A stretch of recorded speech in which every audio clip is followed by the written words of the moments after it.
All right, NAIA football fans, we apologize for running a little late tonight, but I hope you're having a good Labor Day evening and had a good Labor Day. This is the NAIAFBALL live show, week 2 of 2022, powered by AdCraft Custom Apparel and Merch, your custom apparel, merch, and uniform experts. Find them online at avcraftusa.com. We're here. We are here. We're here, guys. We're live on YouTube, live on Twitter. The Twitter stream is about to go off. If you want to watch our live show, make sure you go over to YouTube. Cory just shout out our, premier sponsor, AdCraft, who is absolutely awesome. I should be wearing an AdCraft shirt tonight, but the Reinhardt shirt looked pretty swell, even though they're coming off a loss this week. But we got a lot to talk about, especially the NCAA, NAIA matchups, some big upsets going on, and just great football. Probably the game of the year was played this past week in week 1. Yeah. I don't know if something's going to top that, but I'm ending the Twitter live. Go join us on our YouTube channel, NAIAFBALL. We'll answer whatever questions you have. It's a live show, guys. You're going to enjoy it. It's not just my ugly mug. We got 2 ugly mugs here. But we got the green screen going. It's going to look nice. You see right here. Boom. Let's go. All right. So, boy, do we have an absolute ton of great games. And I do want to give a little bit of a shout out as we get started here to a couple teams that we don't typically talk about. The first one's going to be Presentation. Presentation gets off the schneid here for the first time in 2 or 3 years. They get a good win over Luther in D3, ending a double-digit losing streak. Cory, absolutely huge for the boys out of South Dakota. Absolutely, and did it on the Smurf turf up over there at Luther. Yep. Caden Frazier, 26 of 45 for 306 and 2 touchdowns.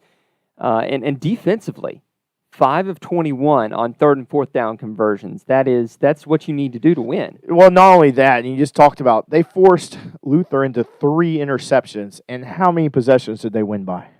3. 3. I mean, that's the goal. And then when Luther got in the red zone, Presentation might have played a little bit of bend, don't break. But when you force your opponent to go 1 for 4 in the red zone, you're probably going to win the game. Yeah, exactly. And another one that we didn't put in here, but when you're talking about snapping losing streaks, man, shout out to the boys at Graceland. Absolutely, Cory. These guys went 0-10. They're in the new era over there. You know what I'm saying? This is not the old Graceland. This is a new Graceland. They told us they were coming. They had a great week 0 against Mid-American Nazarene. Yeah, just on offense. And then they continue it over week 1, and they outscore Evangel, and they send them with a nice going-away gift as Evangel's going to the KCAC. This is probably the last time these 2 teams will play for a while. Yeah, at the very least. So congratulations to Graceland. Good job, Yellow Jackets. Done. Love to see it. This team's getting off the schneid. It's good to break the futility. Absolutely. But we had some other NAIA wins over D2, D3 schools.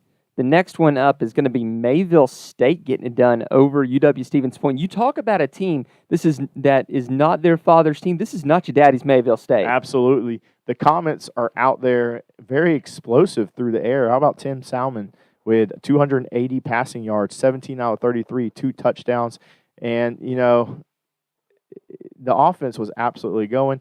The defense got the turnovers, won the turnover battle. And, what was really impressive is the Mayville State no-fly zone, that secondary. 53 yards for the starting passing quarterback. yards for the starting quarterback at Wisconsin-Stevens Point.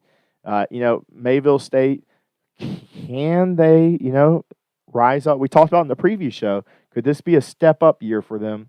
Maybe not necessarily for a North Star title, but getting closer to the top than they have been recently. Absolutely, increasing that parity. That's what it's about here.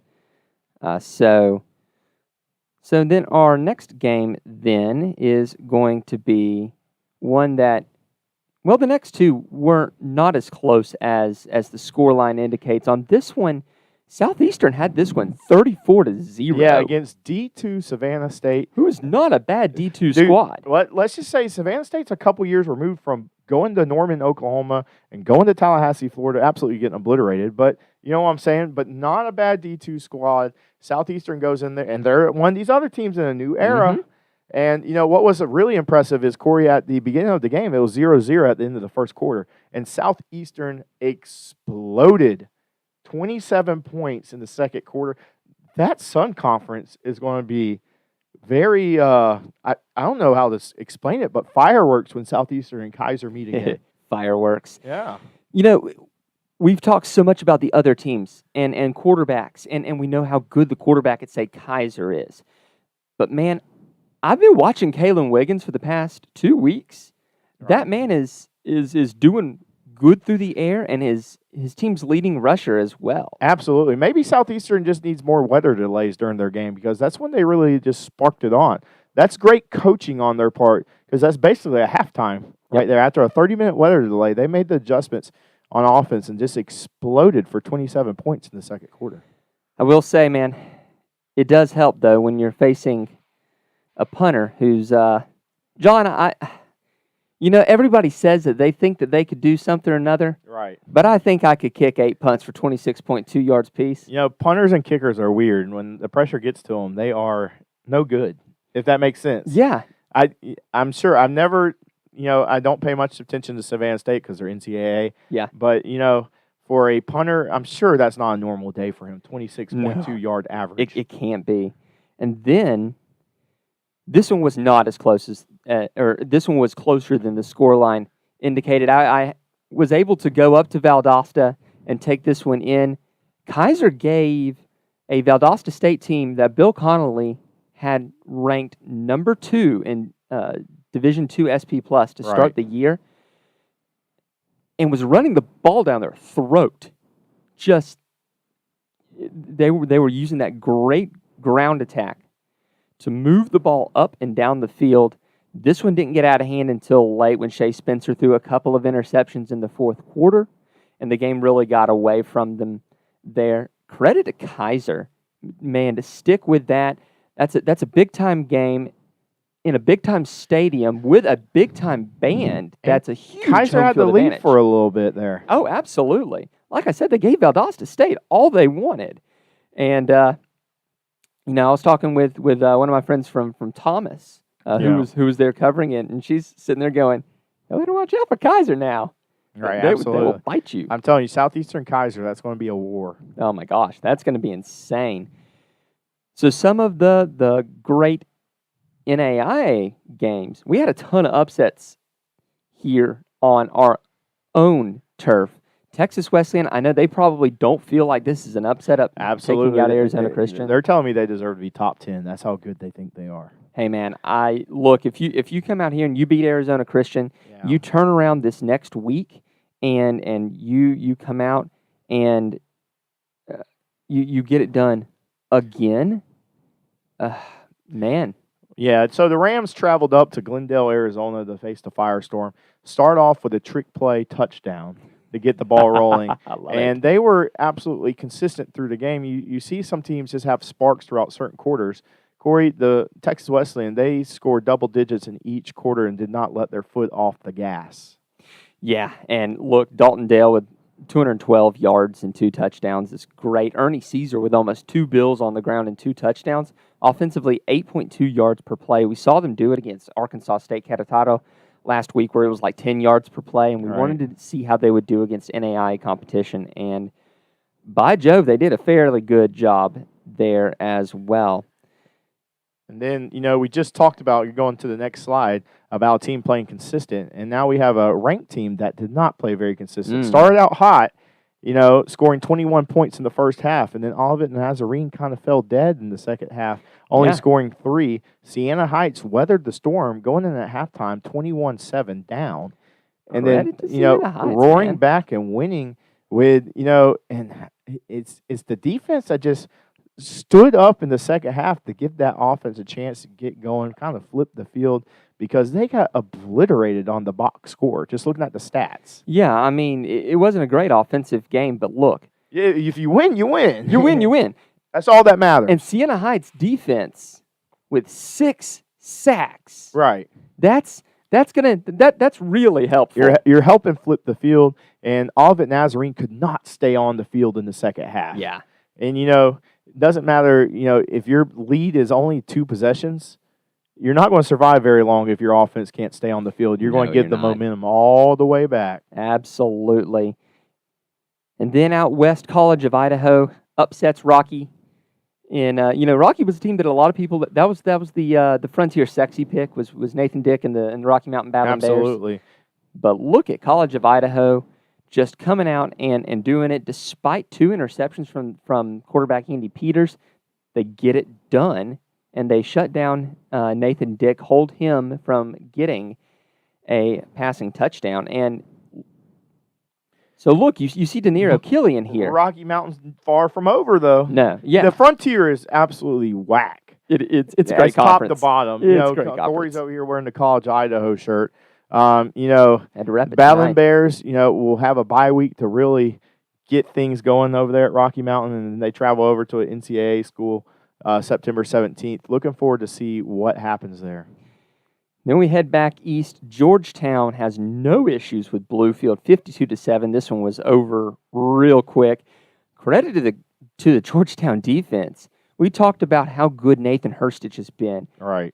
4 picks and 161 yards on 38 throws. Which made some short drives for Georgetown to capitalize. And when you're a good team, which I think Georgetown's a great team, you end up capitalizing on these short fields. And that's how the scoreboard gets out of sorts. When you get short fields, Corey, from all these turnovers, the game is going south in a bad way. Yeah, it won't look like it on the scoreboard, but by George, it'll look with the stats, it won't look great, but the scoreboard will light up.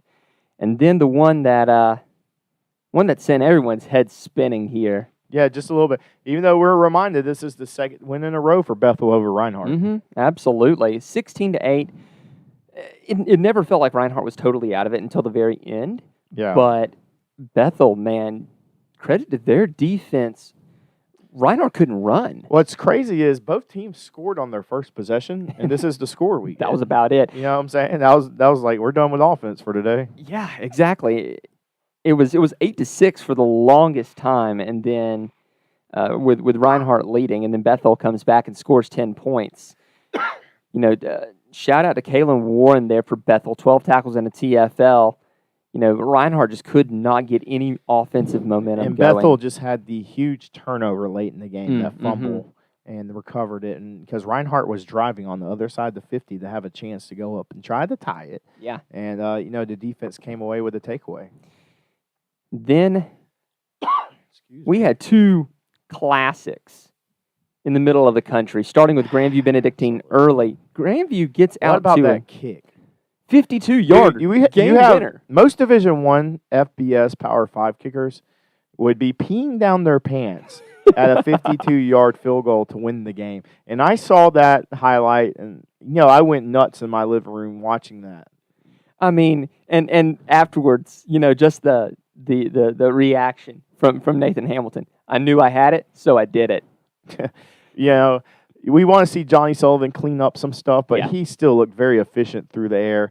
Both quarterbacks, even Garrett Kettle, 2 interceptions for both of them. The defense, let up a lot of yards, but, had some turnovers. But I think Benedictine might be fighting for at-large. We're going to get a little transitive property this week because Grandview and Baker play. And that is going to be your main rival for Benedictine is going to be Baker. And in point of fact, I'm fairly certain that's who beat Benedictine in week 1. Well, I'm assuming Evangel's going to be out of the picture since they lost to Graceland. I mean, I know Graceland's way improved, but I don't see Evangel program that usually competes with Benedictine and Baker and them for that South. For the Heart, just being the best team in the Heart, excuse me. Right. But I think it's a 2-team race to see or 3-team race to see who the best is. We're waiting to see the Baker outcomes. And then the one that I had my popcorn ready. it's always an instant classic game. Well, it's just crazy how it ends up. Absolutely instant classic again this year, but it's just insane how it's like the same story every year. It's the same movie I watch every year. Now, a stat line that I don't think I'm ever going to write again. John, have you ever seen negative 2 points off turnovers? No, I have not. Do you want to know how that happens? Go ahead. Northwestern picks off Joe Dolancheck on the 1 yard line. 3 plays later, Morningside gets a safety. That's how you get negative 2 points off turnovers. Yeah, that's just insane. That's a stat line. 2 points when you lose by 1. It's killer. Rough, man. That's exactly what it is. And you called it last week. You said, and I'm going to almost quote you here, we know what's going to happen. Northwestern's going to screw up, have 1 turnover, or do one thing that's not that's going to be just a little off. It's like the same story the past decade. It is. Except for the one game. And that was on a Hail Mary to Story. Well, how about Joe Dolancheck, man? Does the guy ever slow down? Dude, he is Mr. Consistency. Mr. Consistent. Mr. Explosive at this point. Dude can kill you on the screen passes, kill you on the quick passes, and then when they go vertical passing game, it's just unfair. It ain't right. It ain't right to have these many weapons this long. No, absolutely. You know, one thing I did see, though, is that Northwestern was able to shut down, well, actually both teams were able to shut down each other's running games. I mean, the defense for Morningside only allowed 40 yards of rushing to running backs. Yeah, and let me also say on Northwestern's side, it's a lot of fun watching Michael Story for the past couple of years, man. Has been. You know, he is a guy that will pull that Northwestern offense together, and, you know, he's Mr. Reliable for them. And we're going to see these two play again eventually at some point. I almost guarantee Probably in the semifinals. That's normal. John, I don't know how much longer I can keep giving you bigger and bigger numbers every week from Leading Edge. Presentation, $54,611. If you're an NAISID or in administration somewhere, why aren't you knocking down Leading Edge's door right now? Like I said, dude, somewhere, someplace, some NAIA school has, you know, some 5 or 6 students in a room calling alumni right now, wasting time, Corey, when they could be at Leading Edge fundraising and have it done in what? An hour? An hour. $54,000 in an hour. That's like literally my yearly salary in an hour. Yeah. Call our friends at more Leading than Edge mine. Fundraising. Call our friends at Leading Edge Fundraising, please, for your own bottom line. Leading Edge Fundraising gets more money in an hour than a public school teacher in the state of Florida for the whole year. That is. You need to get with them. I need to get with them. Fundraise our own selves. There you go. Daggum right. So, and hold on, we will be right back with our top 25 media poll.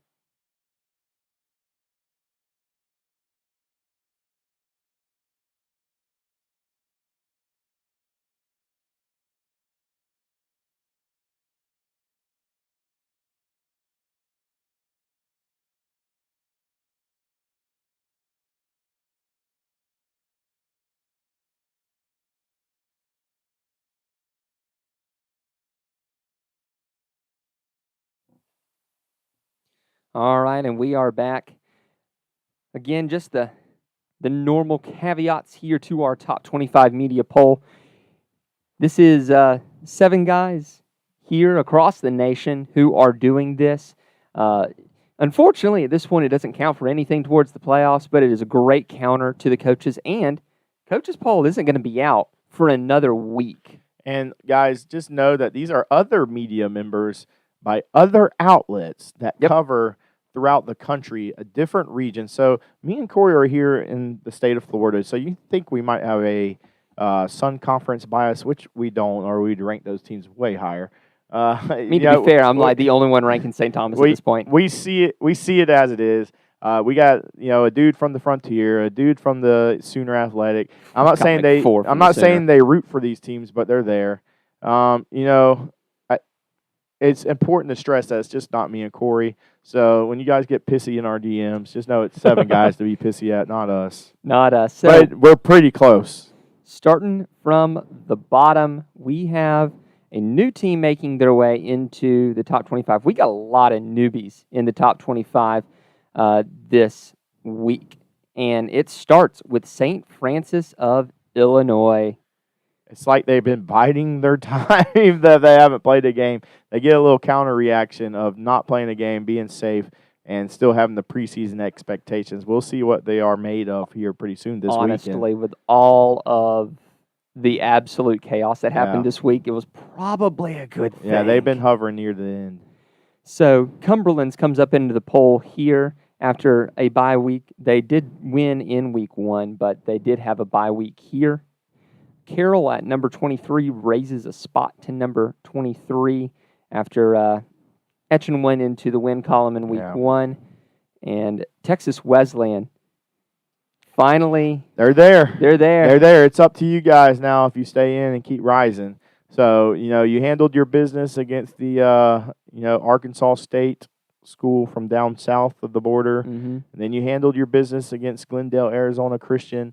It's up to you if it keeps going. You're in the driver's seat almost between you and, Ottawa, Arizona, and then Segu. Number 21, Dickinson State. They take a tough one on the chin against Black Hills State, Division II school. They were competitive. We do foresee Dickinson State, being the top of the North Star again. And we'll see, because what happens if they lose to Montana Western this week? They could very well fall out of the poll. They would be out of my poll. I mean, if you're 0-2, you don't deserve to be top 25. You have to build your way up.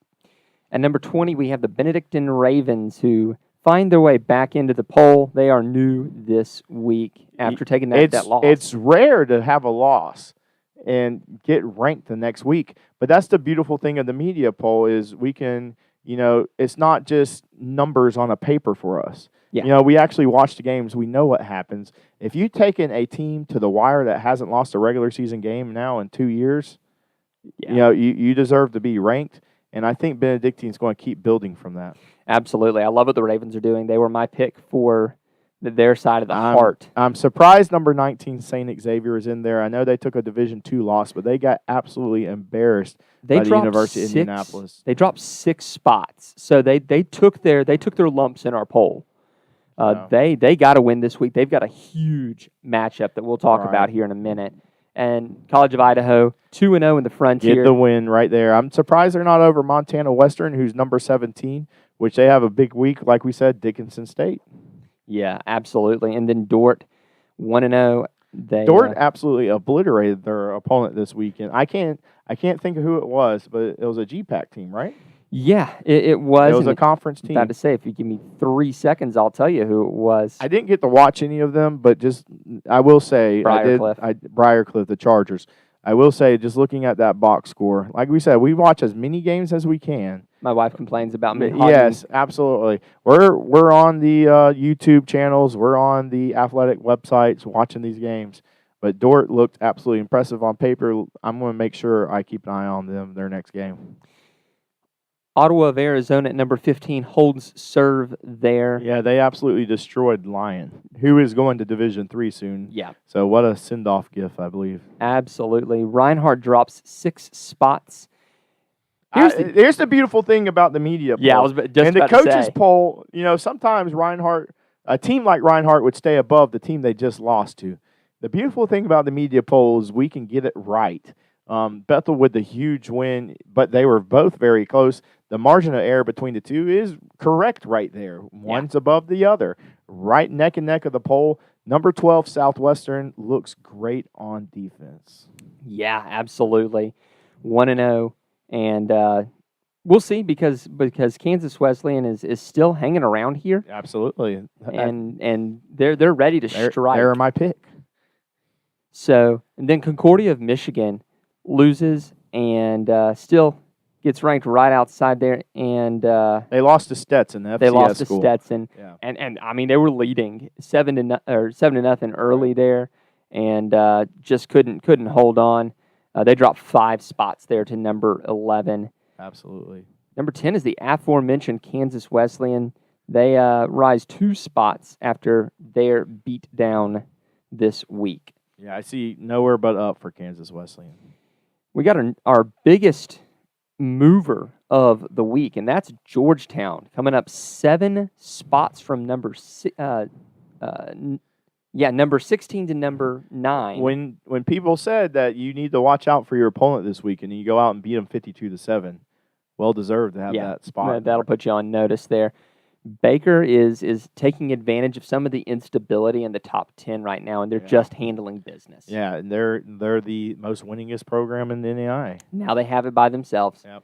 Indiana Wesleyan takes Valparaiso to the absolute wire. Loses by 3 points this year. They beat them last year with a missed field goal to tie it. Yep. Then we have the Kaiser Seahawks. Just took the game just got away from them, if we're being honest. Yeah. The game got away from them against Valdosta State. But everyone that watched that game, and even the Valdosta State folks, are like, this team belongs on the field with us. Absolutely. And look, Valdosta State was daggum huge. I mean, I sent you. They trotted a guy out there for the coin toss that was 6'7", 340 Valdosta State pounds. can beat some FCS teams. A lot of FCS teams. Let me correct myself. Yeah. There's a reason why they're top 2 in Division II. There's just not many. And he wasn't their only 6'5" plus 300-pound plus offensive lineman either. They had like 3 or 4 of those. They're the cream of the crop of Division II. And Kaiser was pushing them I would around. say Kaiser is cream of the crop in NAIA. They're in that top 10, deservingly so. At number 5, as we look towards our top 5, is Lindsey Wilson going 1-0. We are so waiting for Lindsey Wilson Bethel, Lindsey Wilson Georgetown. Oh, man, those are going to be some fun games. Great. Northwestern slips a spot after losing by 2 points at Morningside. I think they're going to stay in the top 5 all year. They deserve it. It just is what it is. Marion at number 3. And they absolutely obliterated poor Madonna up there in Michigan.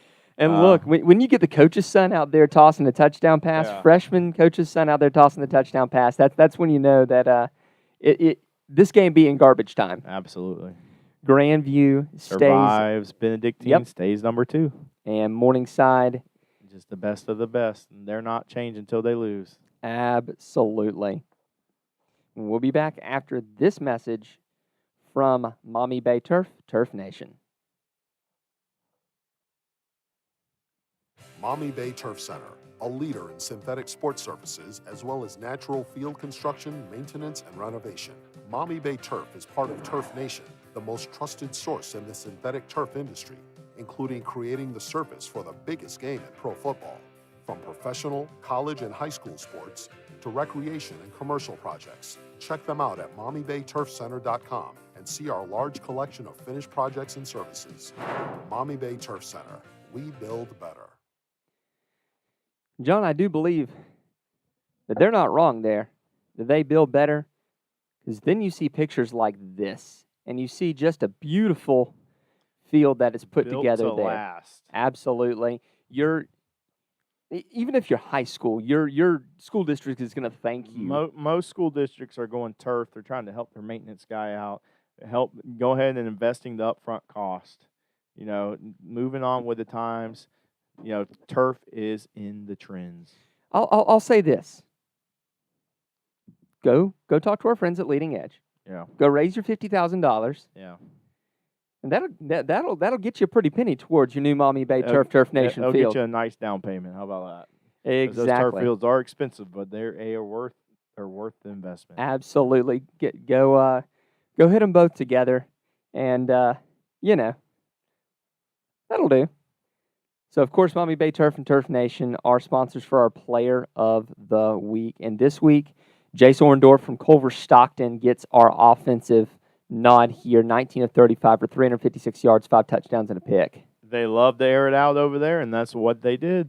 I will say my runner-up there was the running back from College of Idaho.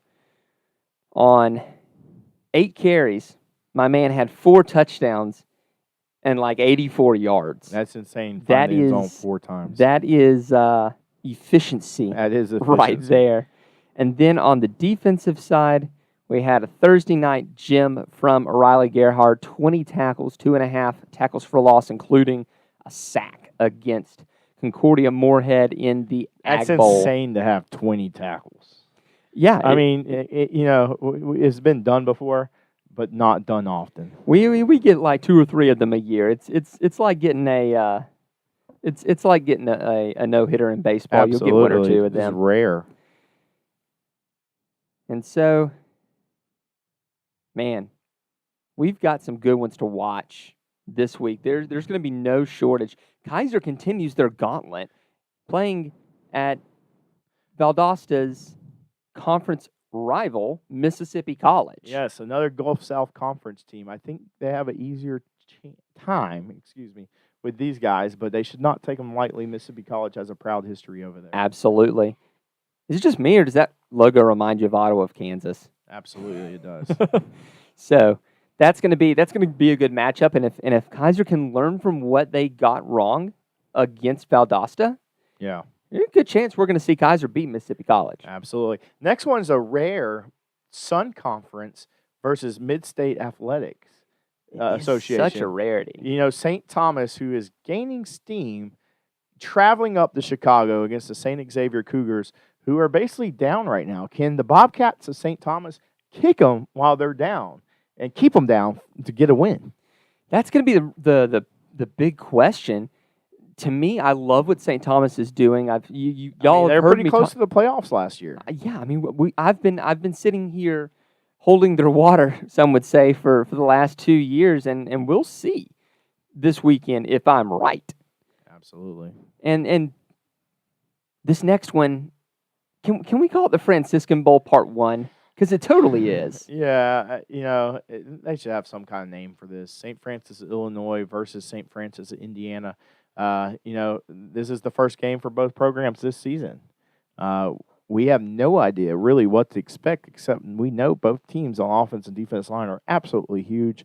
All we can tell you is from last year is St. Francis, the Saints over there, were vastly improved, while the Cougars of Indiana, St. Francis, had a very bad year, but flipped their coaching staff.